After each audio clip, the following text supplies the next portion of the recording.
Welcome back. In today's class, we will learn about lists. List is the most frequently used data structure in Python. A list is used to create an ordered collection of items.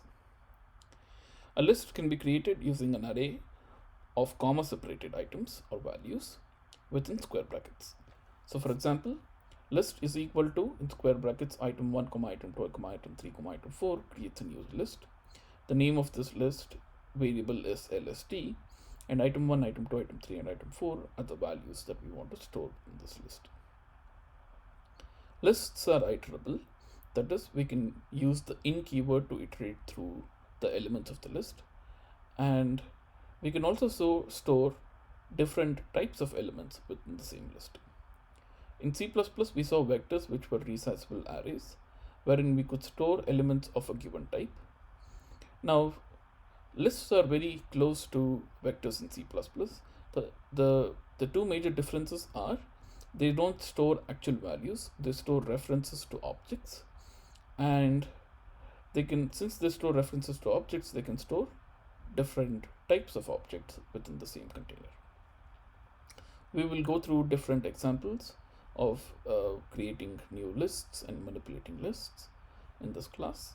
So let's first begin by looking at some examples of creating new list. In line 13, I'm creating a new list of fruits. So the name of this variable is fruits. On the right hand side, again, within square brackets, we can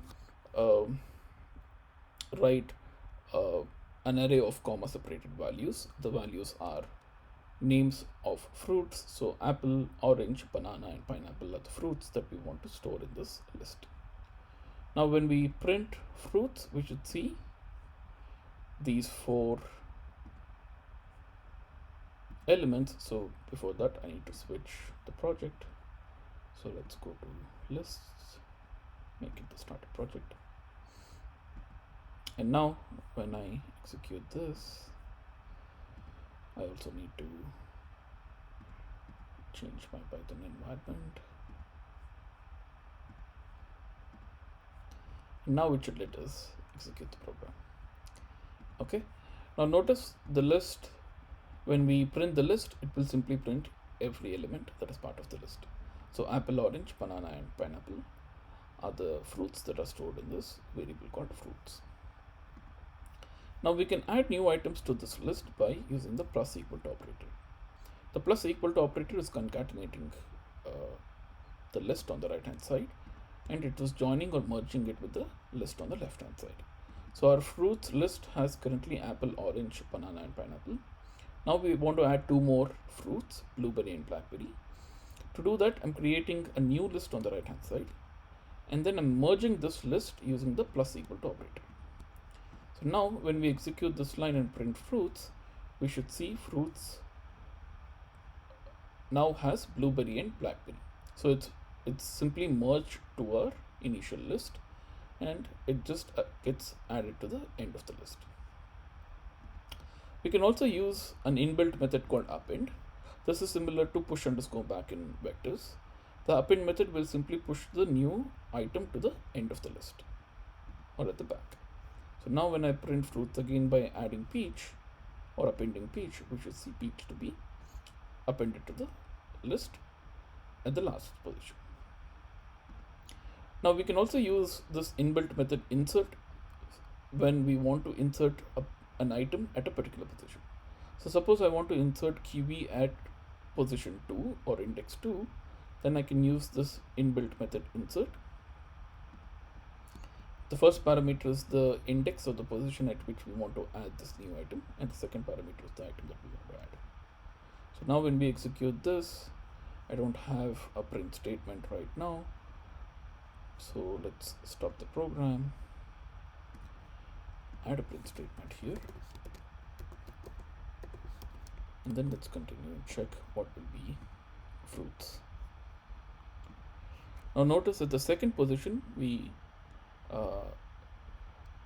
since we added kiwi at the second position, inserted kiwi at the second position, now fruits of 2 is equal to kiwi.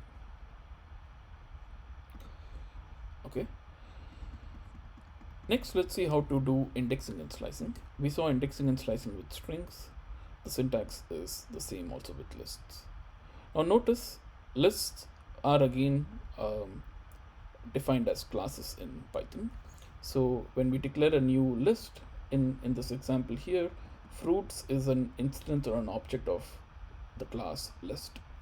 So since it's an object or an instance of a class, we can use dot to call the inbuilt or the member functions of this class list. So append, insert are all member functions of the class list. Now to access a particular element of the list, we can use the square bracket operator and pass an index. So to access the first fruit, we can simply write fruits of 0. This should print apple. Similarly, we can use negative indices to access the last fruit, and this time it should print peach. Now I can use slicing to print all the fruits that are stored at index 5 up to index 7. So 5 and 6 should be displayed. So let's check that. Now at index 5 we had blueberry, at index 6 we had blackberry. So when we print fruits of 5:7, we see blueberry and blackberry. Now we can also use a step size with slicing. So the syntax for slicing is as follows. You have I, which is the start of the slice, j, which is the end of the slice. This is what we've been using so far. And then there is an optional k, which is the step. If we don't provide the k, then step size is 1. Here I want to show what happens when we use step size 2. So here start and end is not provided, which means the slice starts at the beginning and goes until the end of the list, and then every alternate element should be displayed. Now let's go back and check whether every alternate element is displayed. Notice the first element was apple, kiwi was the second element, pineapple was the fourth element, and blackberry was the sixth element. So every even element of our list can be displayed using slicing with step size 2. Similarly, if we use step size, different step sizes, we can jump with different steps to access elements in our list. Now we can use a list as a stack. So the append method lets us to push new elements to the end of the list, and similarly pop method lets us pop an element from the list. So here again a print is missing, so let's print fruits after the pop and check what happens when we call this method pop.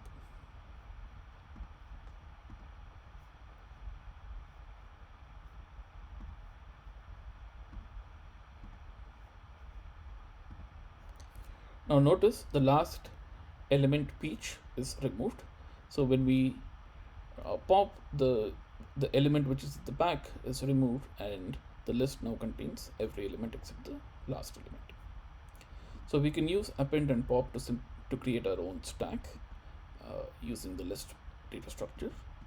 Now there are few more inbuilt methods that are useful. So we can also use the inbuilt method remove to remove a specific item. So suppose we don't want to remove the last element always, we want to remove a specific element. For example, I want to remove kiwi.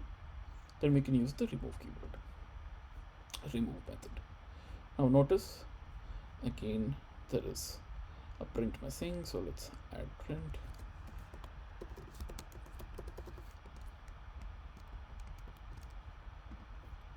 And this time our list of fruits will not contain kiwi. So the second element was kiwi, which is now missing. Now we can use slicing to replace multiple items in our list. So suppose I want to replace all the items starting from 4 and going up to 6. So 4 and 5 will be replaced using berries. So whatever is 4 and 5 right now, so 4, so 0, 1, 2, 3, 4. So 4 is blueberry, 5 is blackberry, and I want to replace both of them using a single item called berries. Now when we execute this line and print fruits, we should see the last item to be berries, and both blueberry and blackberry was replaced with this new item berries. So we can use slicing to replace multiple items in our list. Now we can use the in keyword to check whether an item is part of our list or not. So suppose I want to check whether banana is part of our fruits list, we can simply write banana in fruits. This should return a true if banana is part of our list and a false if it is not part of our list. So let's execute this line, and now notice since banana is part of our list, it prints a true. Similarly, we can use the index method. We saw the index method previously with strings, wherein we wanted to we saw the find method with strings. When we pass a substring to the find method, it returned a position at which this substring started in our original string. Similarly, the index method here will provide us an index at which this particular element is stored. So fruits.index will return the index at which banana is stored. So let's print the index. Notice banana was at index 2, so 0 is apple, 1 is orange, and 2 is banana. So banana is at index 2. These inbuilt methods will help us to make our programs simpler, so we don't have to actually implement all these trivial things. Python provides us helper functions that we can simply call to make our code simpler. Now we can also store items of different types in the same list, as I mentioned before. Now notice here I'm creating a new list on the right hand side, and this time the list has some characters and some items are integers. So even though we have items of different types, it's still part of the same list. So when I print different underscore objects, we will see all the items of this particular list, and it has a mix of characters and integers. So the way the items are stored again within a list is using references. So this particular character is of type string, so it's an object or an instance of string, and the list is simply storing the reference to this particular object. Similarly, the list is simply storing a reference to an integer 1. Since it's not storing the actual object and references, we can mix items of different types. If it was storing in C++, when we create vectors, we mention what is the item that we want to store, integer, float, or a double, and only since we are not storing references, we are storing actual objects or values. We cannot mix items of different types with vectors in C++. Now the syntax to create an empty string is as follows. Again, the variable name is even underscore integers. On the right hand side, simply we create an open and close square bracket, and this creates an empty list. In Python, all variables needs to be initialized. So if we want to create, if we want to store an array of items or values in a single variable, we can create an empty list and then add items one by one using the append function. So here in this small piece of code, I'm showing how to add all even integers beginning from 1 going up to 71. So all even integers between 1 and 70 will be added to this list even underscore integers using the append method. So first I'm checking whether I is divisible by 2. If it's divisible by 2, we will add it to the list. Okay, so let's simply print now this list of even integers. Now notice all the even integers from 1 to 71 is part of this list. Now we can use again the length method len, which we saw again in the previous class with strings, to query what is the number of items that are currently part of this list. So since we have all even integers between 1 and 71, the answer should be 36. So 36 is the number of items that is currently part of this list. Now, a more simpler way or more Pythonic way of creating this even underscore integer list is using what's known as the list comprehension. With list comprehension, we will use this syntax. So let's break down this syntax. First, on the right hand side, I'm creating a new list. A new list is created because I'm writing code which begins and ends with a square brackets. So within square brackets, I'm writing code which will fill the items that should be part of this list. So again, let's break down this syntax. So first we will write a loop in which we will loop a particular sequence or an element. Here I'm looping through an integer sequence. The range object will return as an integer sequence which begins at 1 and goes up to 70. Every integer between 1 and 70 will be part of this sequence, and the for loop will simply iterate through this integer sequence. Now the second part of this list comprehension syntax checks whether whether a particular integer is divisible by 2 or not. So if I is divisible by 2, then that particular value will be added to the list. So the syntax again here, this is the value that is being added to the list. So I is the integer value that is added to the list. It will be added only when I mod 2 is equal to 0. So only when this condition satisfies, an item is added. If the condition is not satisfied, then the for loop will simply go to the next iteration. So now when we execute this code and print even integers, notice again we should get the same integer sequence as before. All integers between 1 and 71 is part of this even underscore integers list. But so even though the syntax is pretty much the same, so we have a for loop, we have this condition, and now we don't use the append method. We are simply combining all three elements into a single statement, wherein we have a for loop which goes from 1 to 71, and then we have an if condition which checks whether the current element of our loop is divisible by 2 or not. If it's divisible, we know it's an even integer, and if it's divisible, if the condition satisfies, that particular element is added to the list. We will see another example so that list comprehension is clear. We will be using list comprehension in the programs that we will follow in the future, so it's important to understand this syntax. Here I want to now use the even underscore integers list to check to extract all the perfect squares that is part of this particular list. So now notice I'm looping through the even underscore integers list using the syntax for num in even underscore integers.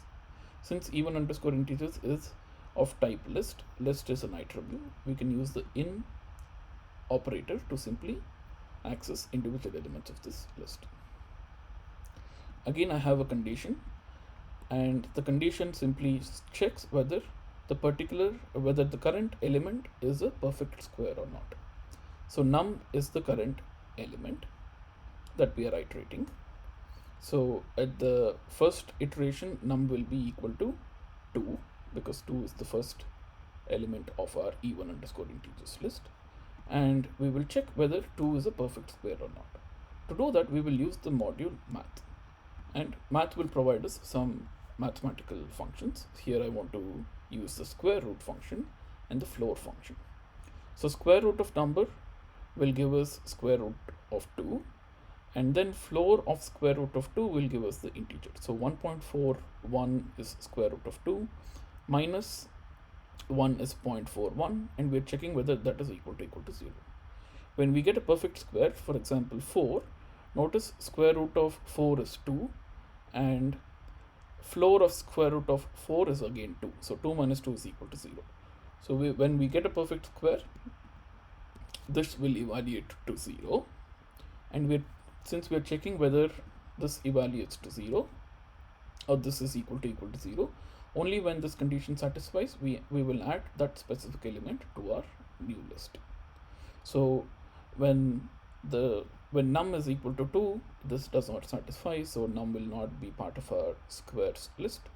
When num is 3, again square root of 3 minus floor of square root of 3 is not equal to 0, so therefore 3 is not part of our list, but 4 is part of our list, as we saw. Similarly, let's try 9. Square root of 9 is 3. Again, square root of 9 is 3. Floor of 3 is still 3. 3 minus 3 is equal to 0. Since it satisfies this condition, 9 will be added to our final list.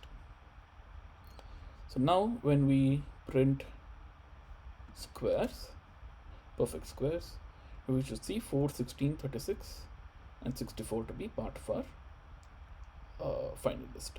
Notice 9 is not part of this list because 9 is not an even integer. 9 is an odd integer. So therefore it is not even part of the even integers list that we are iterating. Now it's not necessary to always have this if condition to create this list comprehension. Suppose I want to simply create all integers between 0 and 100. I can simply write this and print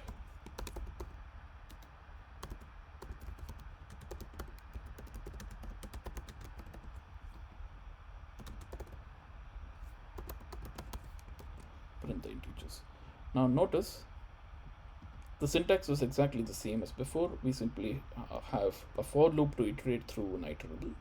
The iterable is an integer sequence, and now we are simply adding every element that we iterate through. Here the syntax should be for num. Now when we print this integer list, it should print all the integers.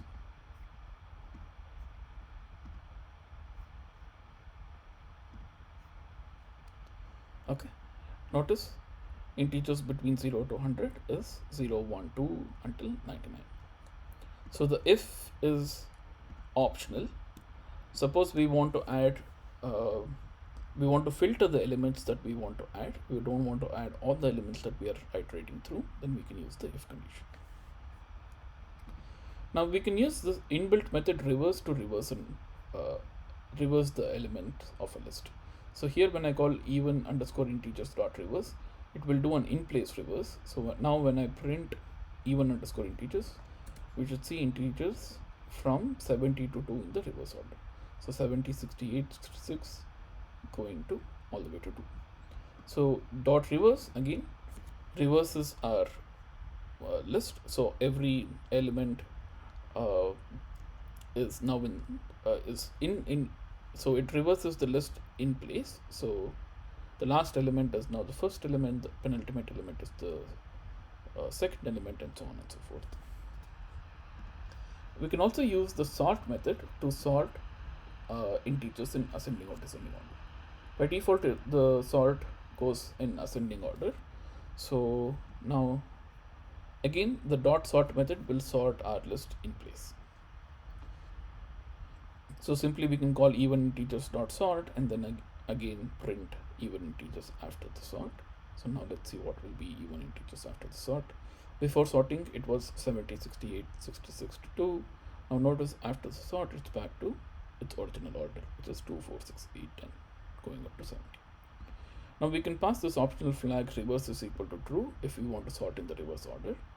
And now again it will sort it in descending order, and we should see again 70, 68, 66, so on and so forth until 2. So we can use the inbuilt methods sort and reverse to do in place sorting and reverse. Now there is another function. This is not part of the list class. This is a global function in Python which is known as sorted. We can pass lists to this function sorted and it will return a new sorted list. This is not doing an in-place sorting. This will create a new sorted list and return it back. So now let's see what happens when we pass even underscore integers. Notice currently even underscore integers has items in reverse order, so 70, 68 going up to 2. Now when we call the sorted method, it should return us a new list which is going from 2, 4, 6, 8, 10 up to 70. However, even underscore integers will still remain the same. So even underscore integers after sorting is still 70, 68, 66, 64 up to 2. So when we want to sort a list not in place, we can pass the list to this sorted function. And the sorted function will simply return as a new sorted list. If we don't want to create a new list, we can simply call the inbuilt method sort, which is part of the class list, that will do in-place sorting. Now it's not necessary to sort, it's not necessary that our items should be integers for the sort to work. We can have items of different types for the sort to work. So suppose I want to sort fruits. We saw previously fruits had apple, orange, kiwi, berries, and other fruits. Now let's see what happens when we call the sort method on this fruits list. Now notice the fruits are now sorted in lexicographic order. That is, first the fruit which begins with A is at the first position. Fruit which begins with B is the second position. BA comes before BE, so berries comes after banana. Similarly, kiwi comes next, then orange, and finally pineapple. So you can also sort strings. So you can also sort items that are not integers using the sort method. Now we can pass a function to this sort method, which says which tells Python how to sort the elements of our list. So suppose I want to sort fruits based on the length of a string. I can simply pass the function len as a key to the sort method, and this function now will be used on each element of our list to sort it. So again, let's call sort with key as len. This time let's print fruits and check what is the new order. Now notice kiwi has only 4 characters, so that's the first element. Lists can also have duplicates, so there are 2 kiwis. Second element is also kiwi. Apple is the third element since it has 5 characters.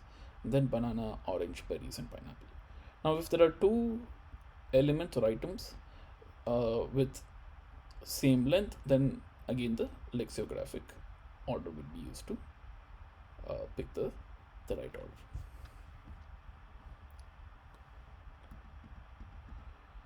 Okay, next let's see how to extend strings or merge strings. So previously we saw how to extend using the plus equal to operator. Now I'm showing you how to concatenate two lists using the plus operator. Previously we saw this with strings. When we pass 2 strings to the plus operator as operands, it will simply join or concatenate strings. Now with lists, the behavior still remains the same. So here I'm creating a new list of cubes. So the list stores cubes of integers going from 1 to 6. And now I want to extend this list by adding more cubes. So at the end, we will have all the cubes from 1 to 10 part of this list. So first let's print the initial cubes. Notice it has only 1, 8, 27, 64, 125, and 216. And now I can add more elements to this list by using the plus operator. And here I'm creating a new temporary list. And notice I'm also using the exponent operator to compute cube. So the items need not be values. The items can be expression which will be evaluated. So here 7 to the power of 3, 8 to the power of 3, 9 to the power of 3, 10 to the power of 3 is first evaluated, and the result is will be stored. So 7 star star 3 will not be the content of our list when we print it. It will be actually what is 7 to the power of 3. Okay. Now notice more cubes has okay, so more cubes does not contain this concatenation, and the reason why it does not contain the concatenation is because I'm simply printing cubes. I had to store this back in this variable cubes and then print it, which was missing, and therefore we were simply seeing the original cubes. Now let's see what happens when we store it back. Now notice more cubes has all the cubes beginning from 1 going up to 10. Also, what this tells us is that the extension is not in place. This is simply joining two lists and creating a new list. The new list is now stored back in the same variable list cubes. So if we want to create join these two lists without creating a new list, we can use the extend function. So here, if I do cubes dot extend and pass this list, this time we should still see the same result, but there was no new list created. So this time our initial list was extended by adding additional elements to it. The additional elements was populated by passing a new list, which was 7 cube, 8 cube, 9 cube, and 10 cube. Okay, now if we want to clear all the elements of the list, we can use the clear method. This will simply erase everything. So if we do clear and then print cubes, we should see an empty list. Okay, previously we saw how to simply remove a single element using remove. Now clear will simply delete all the elements, all the items that are part of the list. Okay, now let's see what happens when we write this particular statement. Here I want to store squares. So squares currently has 4, 16, 36 and 64. I want to create a new variable squares1, which is equal to squares. The question is, will this create a new copy, or will this squares1 point to the same list squares? So let's first verify whether squares1 is the same list or not. So to do that, I will simply add. So first let's print squares1 and squares.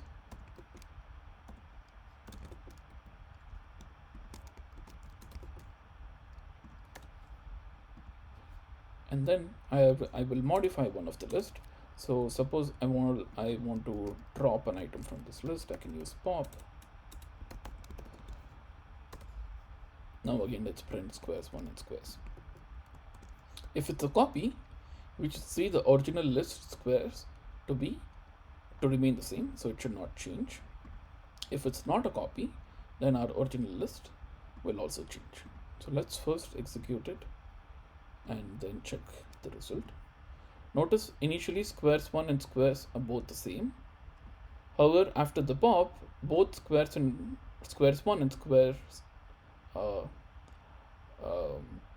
have one element less. That is, the last element is missing. So what this says is the assignment operator is not creating a new list. It is simply creating a new variable which is pointing to the same list.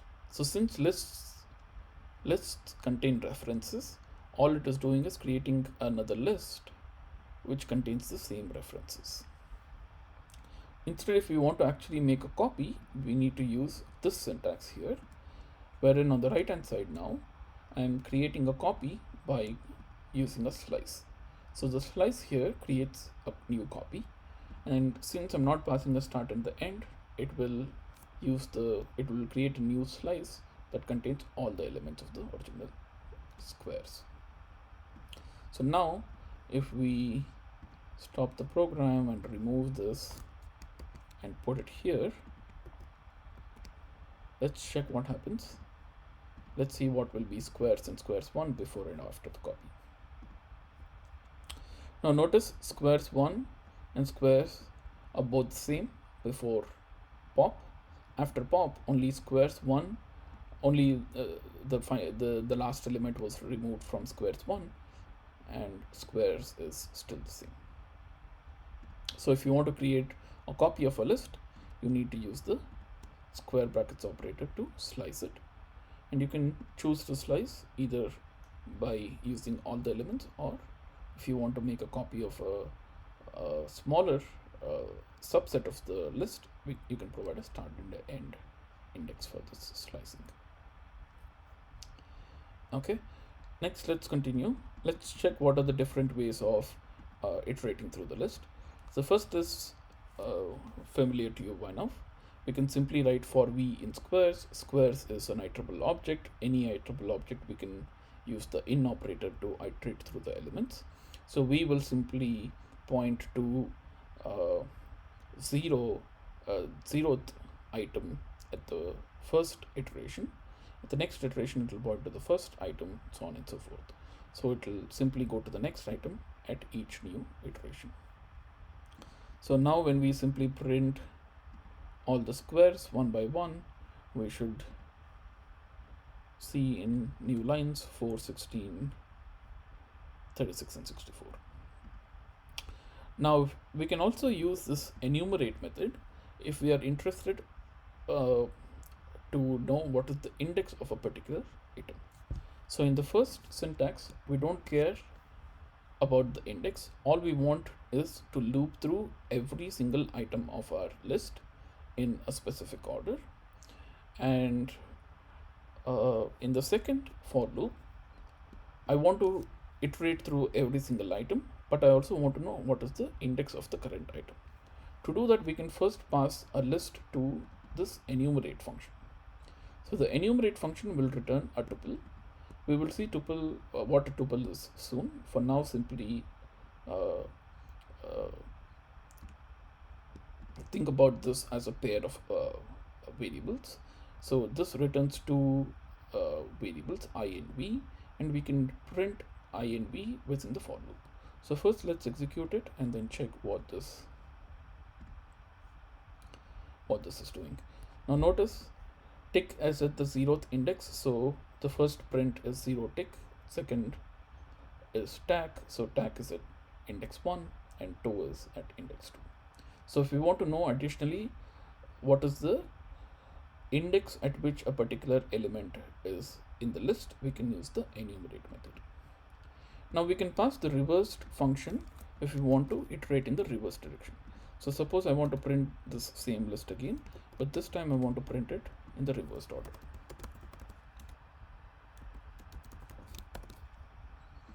Then we can simply pass reversed, and now the squares will be displayed in the reversed order.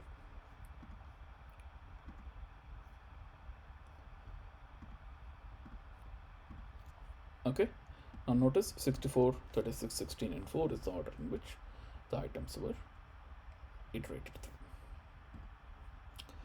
Okay, next let's see how to iterate loop over multiple lists simultaneously. So I have two lists. The first list is list contains a few questions, and the second list contains answers to the question. So the questions are name and favorite color, answer is name of a person and his or her favorite color. Now to loop through these two lists simultaneously, we can use an inbuilt method called zip. Now notice again, zip is not part of the class list, so we are not calling it with a dot operator. We're simply calling zip as since zip is a global function, so it is supported. So it's a function which is defined within Python, so you don't need to include any modules. You can simply call zip by passing two iterables. So here I'm passing two lists as two parameters for this function zip. So since it takes two iterables, it can also take as inputs strings, we will shortly see tuples, dictionary, sets are also iterables in Python. So you can also pass dictionaries, tuples or items as parameters to this function. And what this function returns is again a tuple. So here, for now, let's just think about it as two variables. It returns as Q and A. So at each new iteration, it will give us two pairs, and the pairs will point to the corresponding elements in the two lists. So in the first iteration or the 0th iteration, the 0th item of questions, which is name, will be in variable Q, and answers will have the first answer as part of A. Now I'm using here the format method which we saw in the previous class to fill the placeholders. So I want to print what is your name and the favorite color using this particular format, using the format method. So let's execute the code.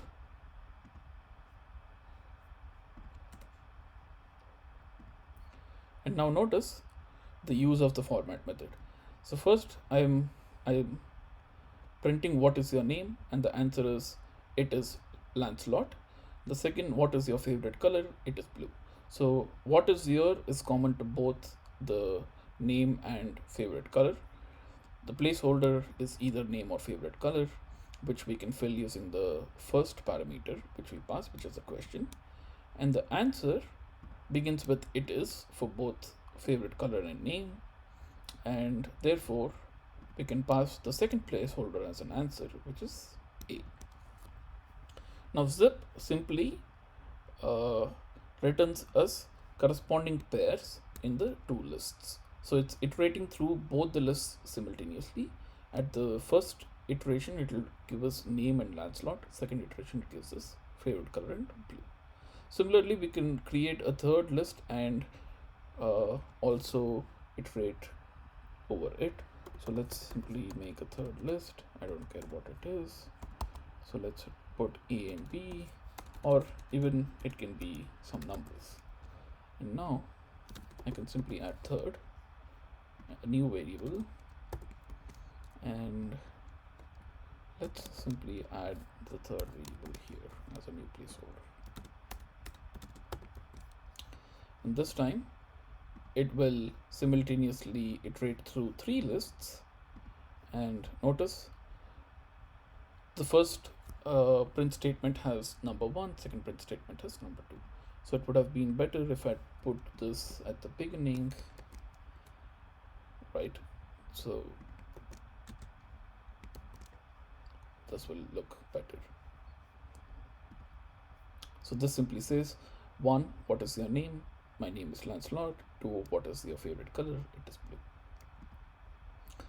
So we can iterate or loop through multiple lists using the zip method. Next, let's see what happens when we use the star operator with lists. Previously, we saw what happens with strings. Strings are repeated. Similarly, we can use star operator with lists, and we can create repeating patterns with the multiplication operator. So here I'm creating a pattern ABC, and I want to repeat this pattern 3 times. So when I write pattern times 3 and return it back in this variable patterns,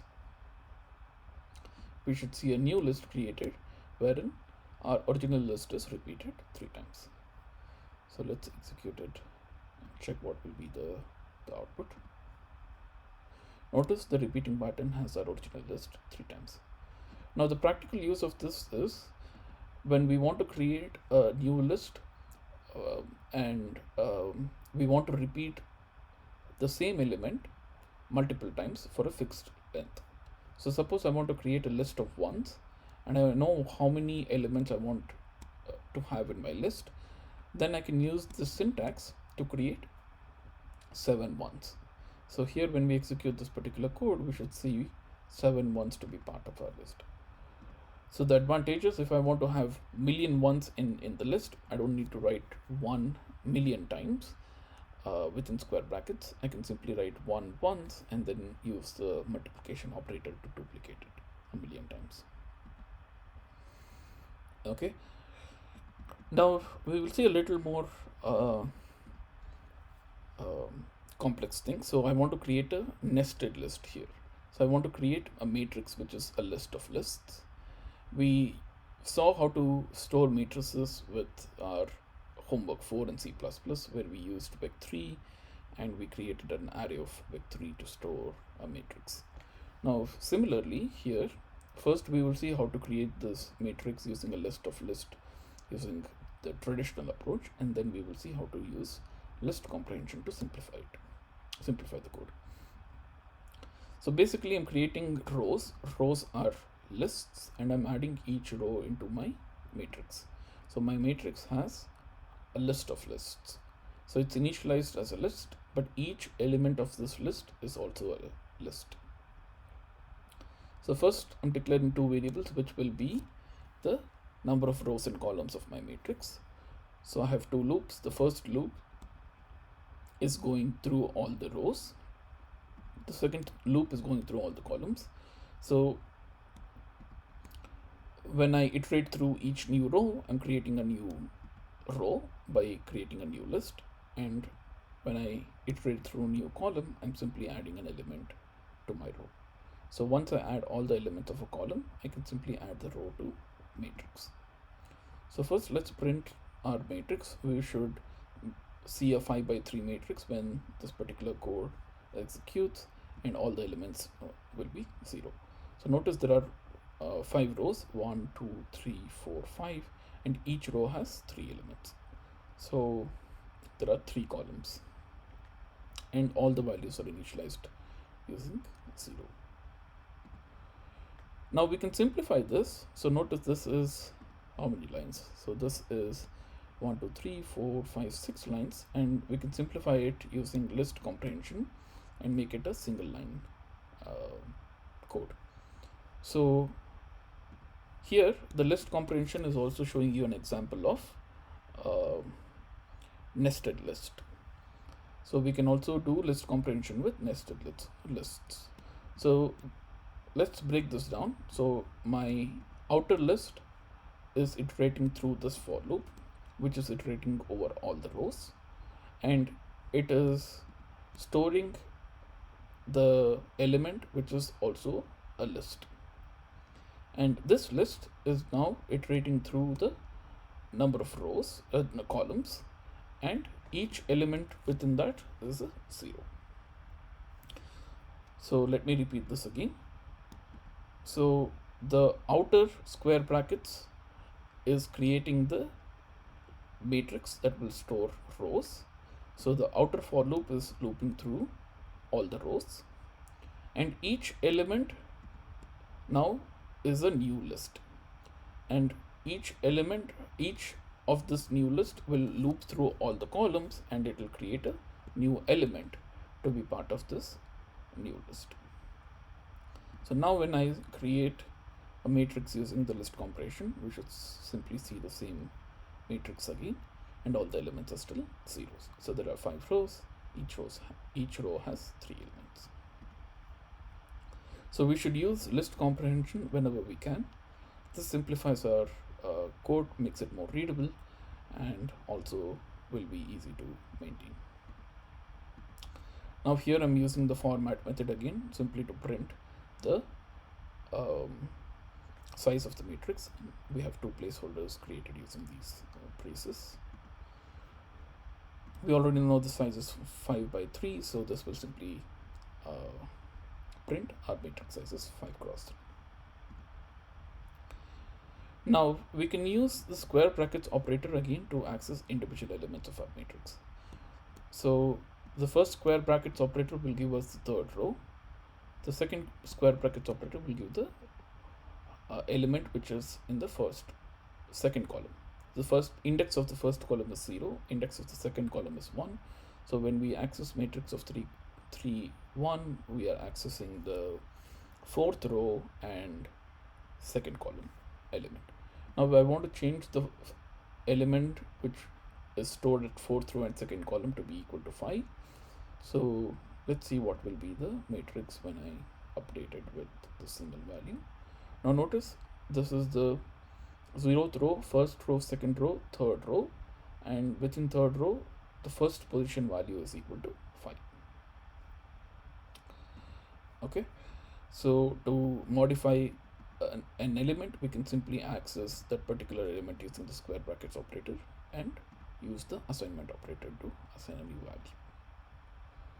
Now suppose I want to create a new matrix. Instead of using initializing all the elements with zeros, I want to initialize it with some random integers.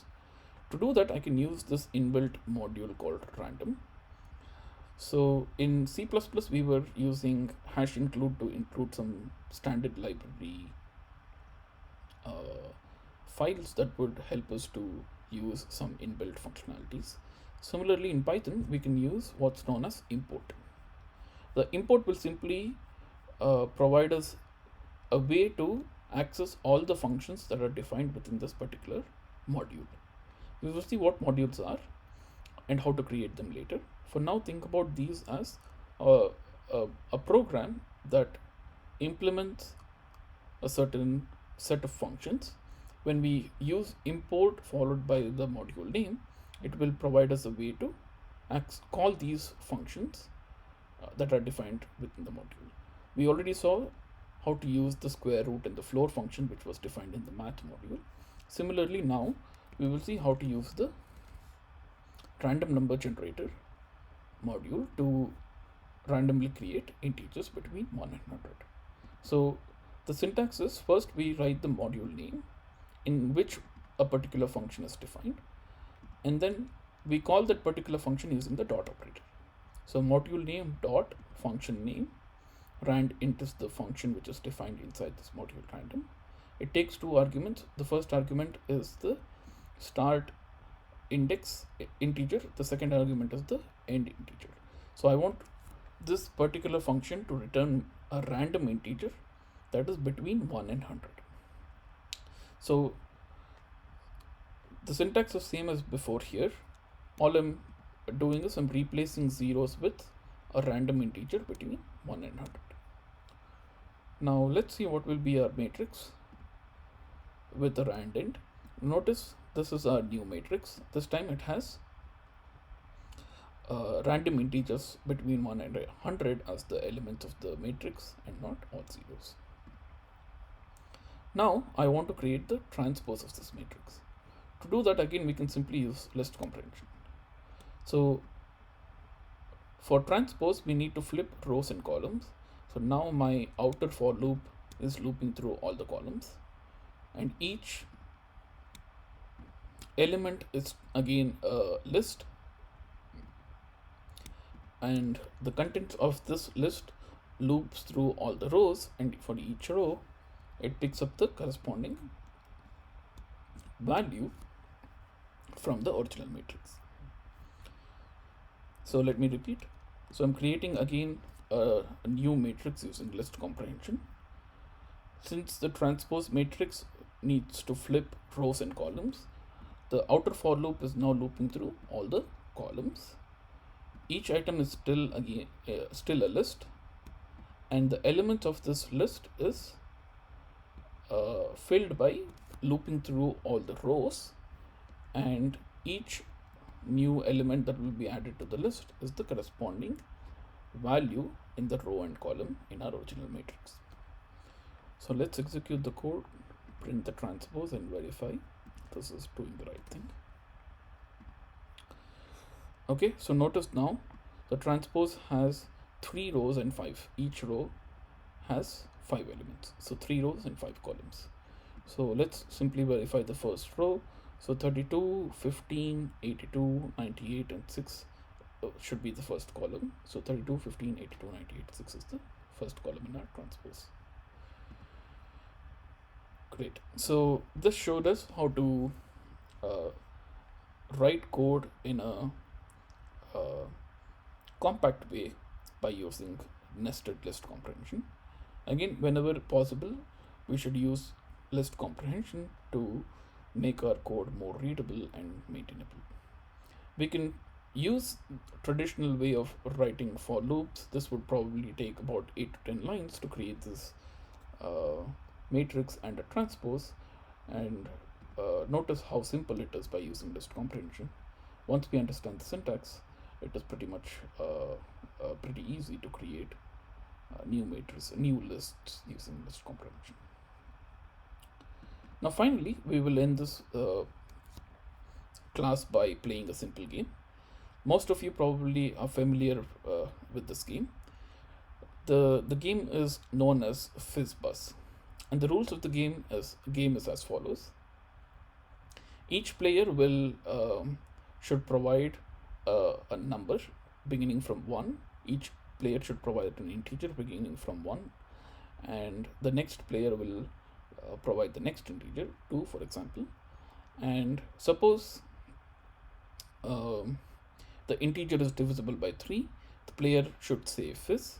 Suppose the integer is divisible by 5, the player should say buzz.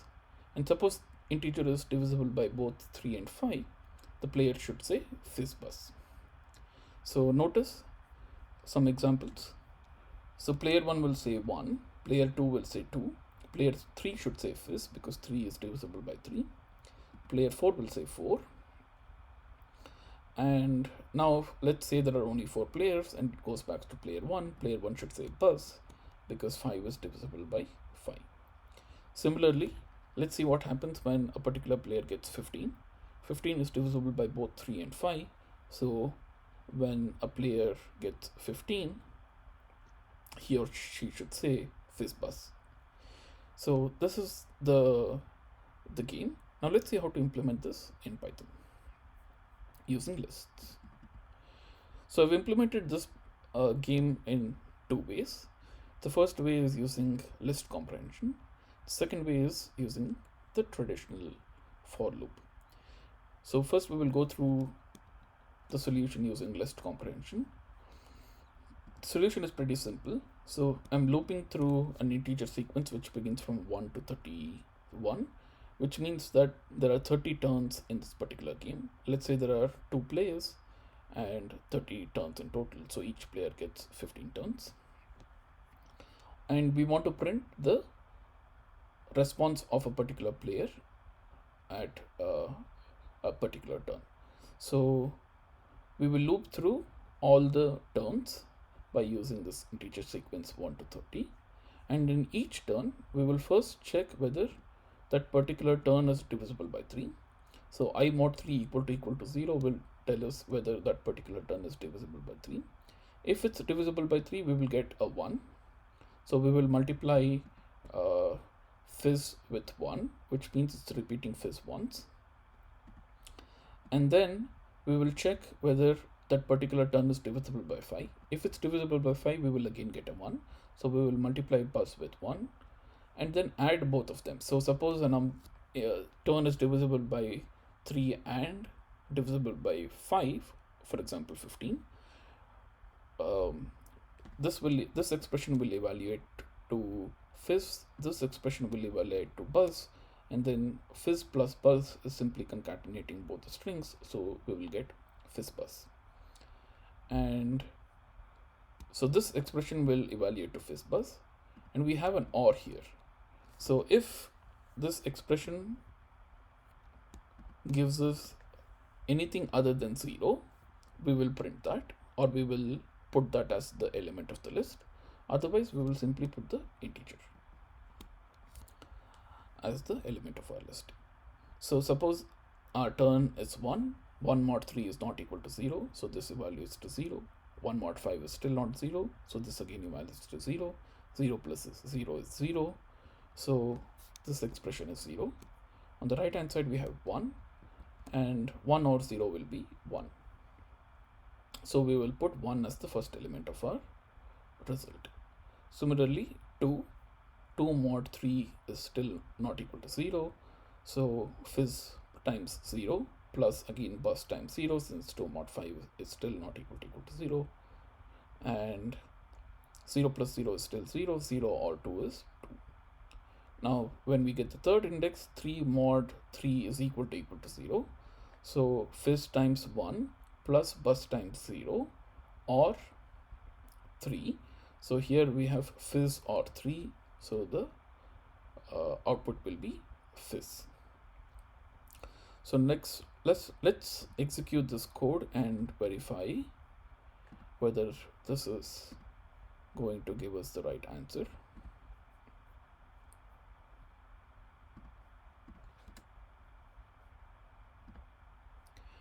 Okay, now notice first turn is 1, second turn is 2, third turn is fizz, fourth turn is 4, fifth turn is buzz, sixth turn is fizz because it's divisible by 3, then it's 7, 8, 9 is divisible by 3, 10 is divisible by 5, so it's buzz, 11, 12 is divisible by 3, 13, 14, 15 is divisible by both 3 and 5, so it is fizz buzz. So in one single line, we can implement this particular game. So Python is really powerful, and if we know how to use the inbuilt data structures, we can write such simple programs to create the games that we've played before. Now let's simply rewrite this code by using a more traditional approach. So in C++, we will write something like this, wherein I'll create a for loop, which is going from 1 to 30. And first we will create an empty string.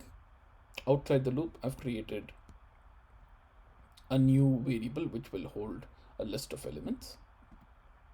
So each new iteration creates an empty string. If the current index is divisible by 3, we will add fizz to our string. If the current index is divisible by 5, we will add bus to our string. So if both the conditions are satisfied, the string will be equal to fizz bus. If neither condition is satisfied, the string will be empty. If only one of the condition is satisfied, it will be either fizz or bus. So we can check whether our string is empty. If it's empty, we will replace the string with our integer I. So here notice, even though we initialize this variable str as a string, we can write an integer value to it. So Python supports this casting, and simply at the end of this if condition, we can add whatever is str to our fizzbus loop list. So if it's divisible by 3, we will add fizz. If it's divisible by 5, we will add buzz. If it's divisible by 3 and 5, we will add fizz buzz. If it's divisible by neither 3 or 5, we will simply add the integer to our fizz underscore buzz underscore loop list. So this should simply print the same thing again. Notice again, we get the exact same result as the list comprehension. List comprehension was one single line versus about 8 to 10 lines for the other way. Here I'm simply comparing whether these two lists are the same using the equal to operator, so that we don't have to individually look at each element. We can simply see whether we see a true or false. Notice comprehensions is equal to loop, so the response is true, which means both of these methods gave us the same end result. So the takeaway is, whenever we can, we should try to use list comprehension. This simplifies our code, makes it more compact, more readable, and more maintainable. It's important to understand the syntax, and once you go through a few more examples, if you have any confusions even after this class, that should be cleared. So this ends our topic on lists. Lists again is the most commonly used data structure in Python. It lets you store an ordered collection of items. Lists are iterable, so we can iterate through lists using the in keyword. We can iterate through multiple lists using zip function. We looked at several different inbuilt functions that are as part of this class list that can help us simplify our code. In your homework and in the next few classes, we will use these functions. We will use list comprehension, so hopefully these concepts should be clear in a few more classes. Next time we will begin with tuple. We will see how to create a new tuple. We will see what's the difference between a list and a tuple. Remember, in this class we saw tuple twice. So when we called the enumerate function, the return value of the enumerate was a tuple. Again, when we saw the zip function, the return value was a tuple. So in the next class, when we see tuple, it should be clear what these tuples are and how we can use tuples in our programs. Thank you.